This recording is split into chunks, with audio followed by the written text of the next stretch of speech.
avocados have been described as a major dietary source of antioxidants, and this may be true compared to much of the stuff people eat. But compared to other common fruits, avocados are not necessarily anything to write home about.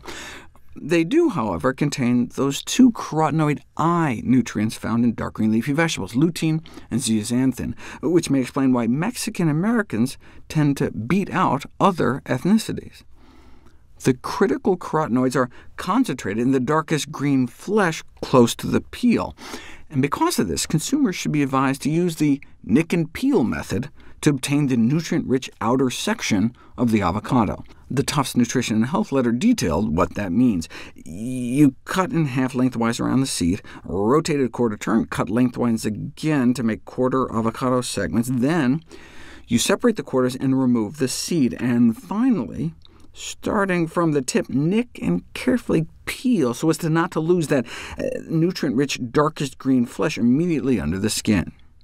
Avocados can also boost the absorption of the carotenoid phytonutrients in other vegetables, because carotenoids like beta-carotene are fat-soluble. However, many of our best foods for obtaining carotenoids, like sweet potatoes, carrots, greens, contain very little fat. So if you eat them straight without any source of fat in your stomach, you may end up flushing a lot of that nutrition down the toilet. Remember, it's not what you eat, it's what you absorb. Here's the amount of beta-carotene that ends up in your bloodstream 2, 3, 4, 5, 6 hours after eating a little over a cup of salsa. There's a little bump. And the same thing with the red pigment lycopene. OK, but now here's that same amount of salsa with an avocado added, tripling the absorption. That means if you eat tomatoes without some source of fat at the same meal, avocados or nuts and seeds, most of that bright red, beautiful lycopene will end up in the toilet bowl rather than your bloodstream. Same thing eating a salad composed of lettuce, spinach, and carrots. With a fat-free dressing, hardly any beta-carotene makes it into your body. But add an avocado, and 15 times more beta-carotene ends up circulating throughout your body. Do you have to use a whole avocado, though? What about half an avocado? Pretty much same effect, works just as well. What about a quarter of an avocado? We don't know the minimum amount of dietary fat required for optimum carotenoid absorption. It may just be a few grams per meal, though, in which case an eighth of an avocado would fit the bill, or just 1 or 2 walnuts. Interestingly, avocado consumption may not just enhance absorption of carotenoids, but then also enhance their subsequent conversion inside the body into vitamin A.